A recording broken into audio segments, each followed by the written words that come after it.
You won't believe how a fleeting embrace in the quiet of our den could unravel into something that reshaped my entire world. It wasn't dramatic or forbidden, just profoundly raw, a glimpse into the soul that stripped away all the polite distances we build over time. If you've ever locked eyes with someone and felt their spirit reach across the gap, touching yours without a word, then you get it. Before I pull you deeper into this, tell me, where are you joining me from right now? Whether it's a bustling city street or a sleepy town under the stars, share it below. It warms me to know the voices carrying these stories. Let me take you back to that afternoon. It was one of those lazy Saturdays when the fog clung to the world outside like a heavy veil, muting the usual hum of life. Inside our old bungalow, the air carried a gentle hush, as if the walls themselves were leaning in to listen. I'd just wiped down the counters after our impromptu lunch. Nothing fancy, just sandwiches and stories from his childhood that we'd half forgotten. Marcus, my grown son, lounged in the worn leather armchair, scrolling aimlessly on his phone, that telltale sign he craved company but wasn't ready to chase words. He'd swung by unannounced, as he had more these days, claiming it was just to drop off some mail. I waved it off, insisting I thrived in this solo rhythm now that the nest had emptied. But truth be told, those drop-ins stitched something vital back into my days. I folded the tea towel over my shoulder and wandered into the den. The floor lamp spilled a honeyed light across the room, turning the faded rugs into pools of gold and casting long, lazy shadows from the bookshelves. "Craving seconds already?" I teased, perching on the ottoman near him. He glanced up, flashing that lopsided grin he'd inherited from his dad, equal parts mischief and melancholy. "Nah, Elena, I'm set. Just soaking in the quiet a bit more." Fair enough. I eased onto the sofa beside the chair, tucking my legs beneath me, the fabric of my sweater whispering against the cushions. We let the silence settle, not the prickly kind that demands filling, but the sort that wraps around you like a well-worn quilt. I can't say what prompted it. Maybe the fog's melancholy seeping through the panes or the echo of old habits. I simply leaned forward and drew him into my arms, a mother's reflex. Unthinking and pure. He stiffened for a heartbeat, then melted into it, his hold firmer than I'd felt in years, like he was anchoring himself against a tide. That's when I noticed the shift. His breaths came in shallow bursts, ragged at the edges, as if a dam inside him trembled. I drew back just enough to search his face, bracing for his usual deflection, a quip about my endless supply of vanilla candles, or the way the house always smelled like fresh bread. But he held my gaze. Unblinking, his brown eyes stormy with depths I hadn't plumbed since he was a gangly kid tumbling into my lap after a scraped knee. It wasn't panic flickering there, but a hunger, raw, unspoken, the kind that carves hollows in your chest over lonely nights.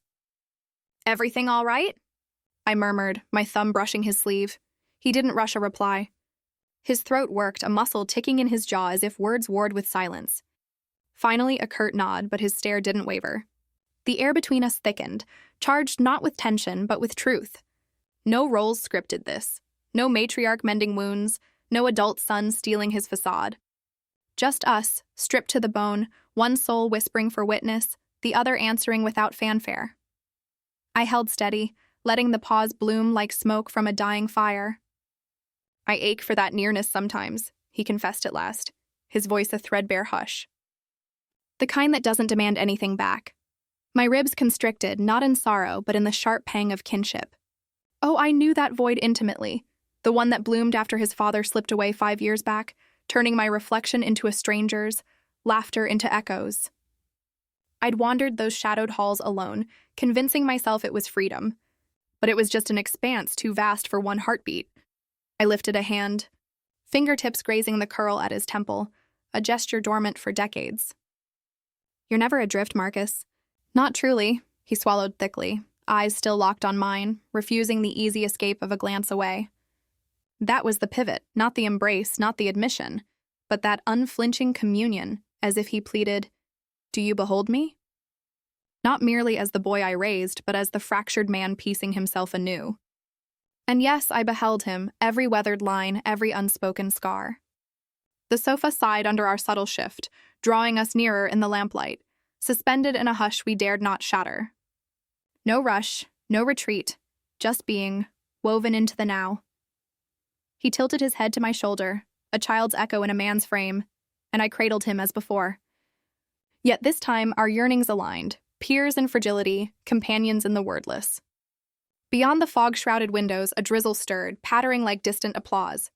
In our nook, with the faint aroma of chamomile from earlier and the murmur of a forgotten radio tune, a tangle in my core began to unravel, a bind I'd carried like an heirloom. This transcended roles or regrets.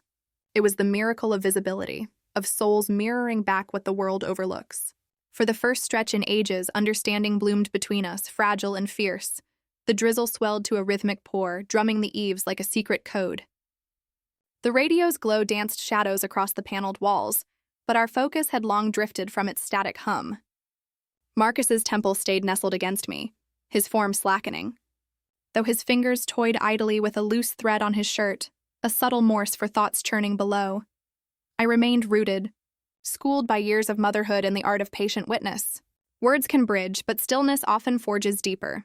At length, he straightened a fraction, not severing the thread, his palm hovering near mine on the cushion, proximate enough for shared heat, distant enough for choice. "Didn't mean to steer us into heavy waters," he said, tone laced with sheepish warmth. "Nothing heavy about honesty," I countered softly, meeting his eyes. Relief flickered there, mingled with a tentative probe, as if charting safe harbors for his truths.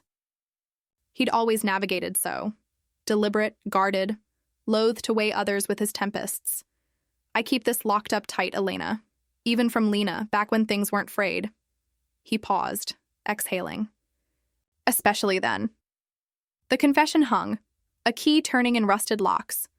I layered my hand over his, the contact a span of faith, not duty, a conduit for what words fumbled. "No need to unpack it all," I offered.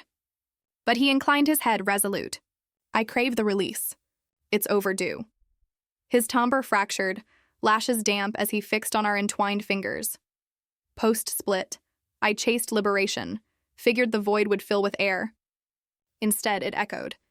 I'd idle in the driveway after shifts, engine humming, dreading the threshold to vacancy. Solitude chosen is sanctuary. Imposed, it's a cage. I pressed his knuckles, a silent vow. "I get it, the echo that devours." He lifted his gaze, appraising me afresh as if unearthing layers anew. "You truly do, don't you? That hollow after Dad faded." We sank into quiet once more, weighted now with unearthed relics, ghosts we'd shelved drifting free, demanding reckoning. "Dad had this way of cradling you in stolen instants," Marcus ventured abruptly. "Corner of the yard, dawn light slanting in. You glowed, anchored. I vowed I'd claim that harbor someday, a haven in someone's hold." A lump rose in my throat, not grief's bite, but awe at his unvarnished grace. "It'll find you," I breathed. "Till it does, remember, arms await that enfold and yield. Hearts that root for you." He pivoted fully, frame angling toward mine, regard softened to velvet. "And you? Does that harbor call to you still? Someone who truly perceives?" The query pierced, not for its nerve, but its rarity. In my tapestry of loss and endurance, who'd posed it so plainly? I inhaled, sifting my own shadows. In flickers, yes. Strangers' kindnesses, echoes of what was. But lately, I fade into the scenery. Folks glide past women like me, presuming resilience from mere survival. No one pauses to inquire if the standing hides storms. His features softened to reverence, a dawning as if scales fell. "You're vivid to me, Elena. Crystal." Air snagged in my lungs, not for affirmation's balm, but the benediction of being unveiled by kin. I traced his jawline with feather-light knuckles. "And you're etched in me, always."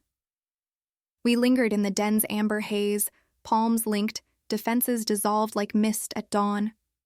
Then, deliberate as a vow, he bridged the inches, brow to brow, not invasion, but communion, freighted with epochs of muted tides, honor, thanks, the thirst for tether in a whirlwind age. I surrendered to it, lids drifting shut, the press a balm against isolation's chill. My son, my echo, yet a trailblazer through thorns, bearing his tender core.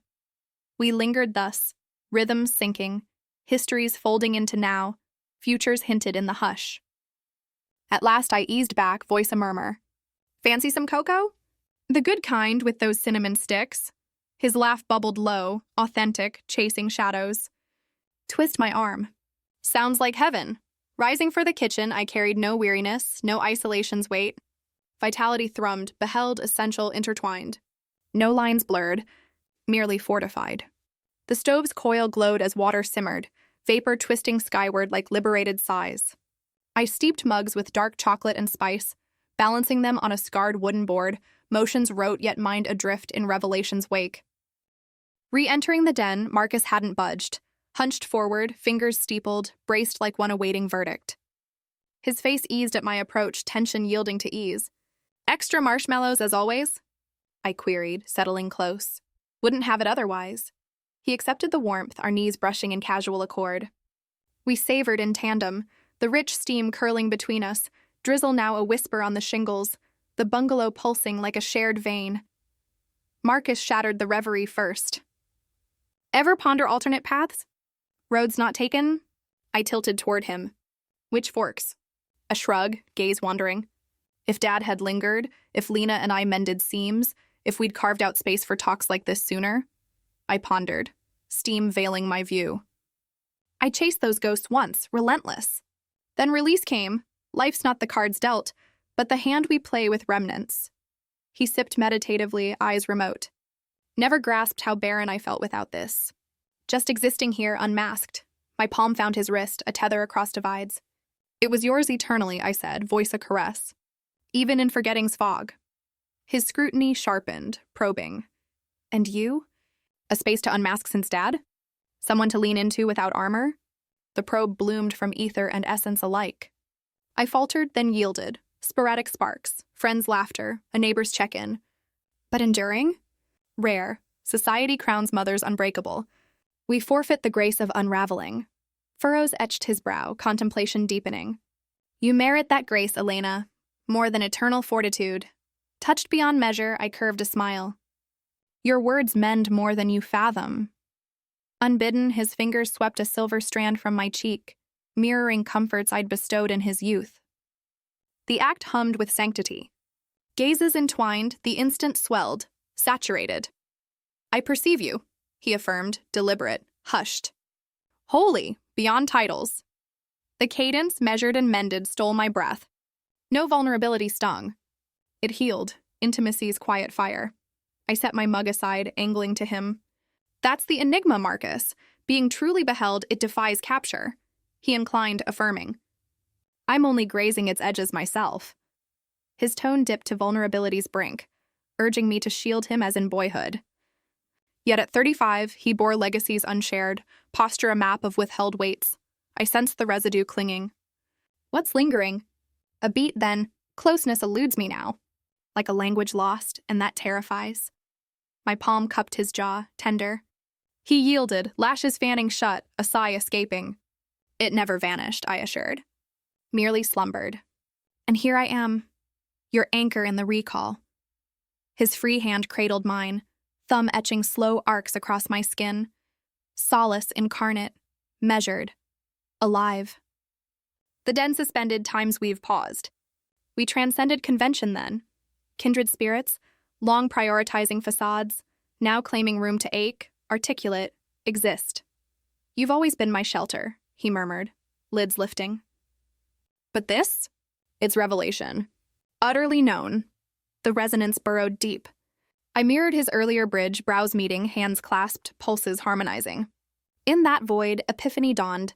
Encounters evade tidy frames, unbound by norms or nomenclatures. Their essence, affinity, verity, spirits saluting across veils of years. We parted gradually, the mantle clock's tick resuming dominion, urging us back to orbit. His smile dawned, weary yet luminous. Rain's easing, should head out before it rallies. Or, I ventured light as mist, crash here. The spare rooms aired, linens fresh. Surprise lit his features, then a scent bloomed. I'd cherish that.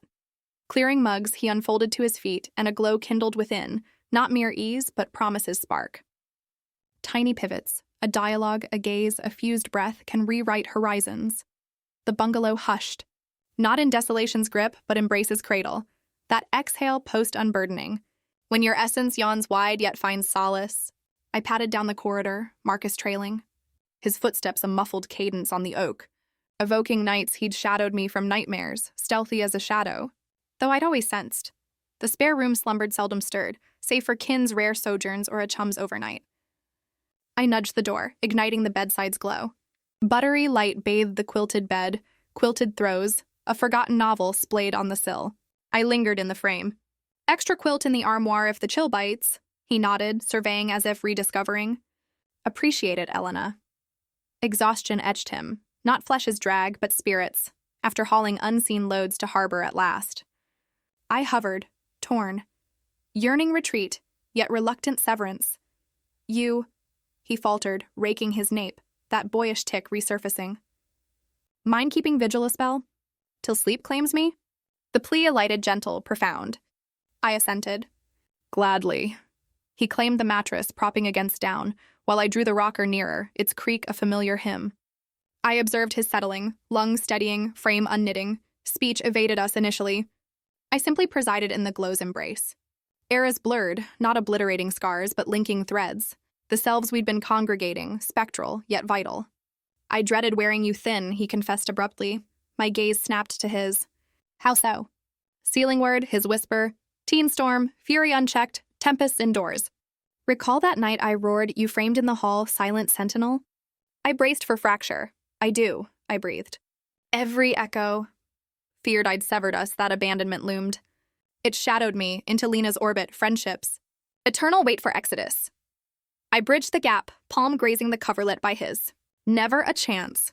His regard swung to mine, drained, bared, beseeching. I claim that truth now, but then it armored me. I leaned and his lips quirked. Belief dawns, some stays endure. The ensuing quiet sanctified, brimming with candor. His fingers claimed mine. Tonight defies naming, he said, but its gravity, indescribable. I held steady. It reshaped me too. Indeed, not altering our essence, but enriching it. Bonds flourish untamed by edicts. Sometimes they simply are. With you, safety reigns, he added, hushed. Breath flows free. And it shall, I echoed. The lamp wove orioles about us, branches sighing beyond glass. I mused on solitary vigils, nameless longings, this perhaps their fulfillment. Not passion's blaze, not Odyssey's call, but intimacy's hearth. Discernment, reciprocity, unified sigh. At length, I rose. His clasp lingered, reluctant release. Rest well. Threshold bound, his voice trailed. Elena! Gratitude for all, but especially this. Smile curving. Sweet dreams, Marcus. In my chamber, I curled toward the casement. Night sky, a velvet shroud speckled silver. Fullness swelled, tempered, no turmoil, no unease, pure serenity. Bonds unbound by boxes thrive. Being wholly held, sans strings eclipses all. That eve, solitude fled us both. And that, above all, was grace incarnate. Morning crept in on tiptoe, the fog burned off by a tentative sun that slanted golden bars through the lace curtains. I stirred early as habit demanded, the bungalow's bones creaking in greeting. Downstairs, I set the coffee to brew, strong, black, the way Marcus took it since his college days, and sliced fruit, arranging it on a plate with quiet ritual. No grand gestures, just the ordinary made sacred by last night's unspooling. Footsteps descended as the pot gurgled its last, soft and unhurried. He appeared in the kitchen doorway, hair tousled, shirt rumpled from the guest bed's embrace, but his eyes, clearer, lighter, as if sleep had polished away the grit. Morning, he said, voice gravelly with remnants of dreams. Morning yourself. Sleep find you easy? He nodded, sliding onto a stool at the island. Deeper than it's been in months. That rocker vigil? It anchored me. His fingers drummed lightly on the granite, a rhythm of unspoken thanks. I poured his mug, sliding it across with the cream pitcher, though we both knew he'd wave it off. Good. The world's kinder when rested. We sipped in companionable quiet, the sun climbing to warm the tiles underfoot, birdsong filtering in like an invitation. No rush to dissect the night.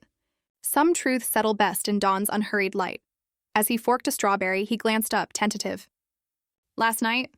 It wasn't just talk, was it? Felt like cracking open a door we'd both boarded up. I leaned against the counter, cradling my own steam. More like rediscovering a room we'd always owned. No need to label it, just live it. Relief softened his shoulders. I've been drifting, Elena. Work's a grind, friends are surface deep, and after Lena, I built walls higher than I meant. But sitting there with you, it reminded me connection isn't a luxury. It's oxygen. I reached across, squeezing his wrist briefly. And you've got a lifetime supply right here. But don't ration it to me alone. Seek it out there too, the mess, the real. That's where the good stuff hides. He chuckled, low and genuine. Easier said. But yeah, starting with more of these unannounced invasions. If you'll have me, always. The word carried the weight of vows unspoken. A bridge extended over whatever chasms life might carve next. We lingered over the meal. Conversation meandering like the river beyond town. Stories of his latest project at the firm. A quirky client who collected vintage typewriters. My small triumphs in the community garden, coaxing tomatoes from stubborn soil. Laughter wove in, light and unforced, chasing the last shadows from his face. When he finally stood to rinse his plate, the clock chimed 9, and the day beckoned with its ordinary urgencies. At the door, keys in hand, he paused, turning back. Not for a hurried peck on the cheek, but a full embrace. Arms around shoulders, chins to temples, the kind that says, I carry you with me. Thanks for the harbor, he murmured into my hair. And for seeing me first. I held on a beat longer. Mutual, kid. Drive safe. Text when you're home.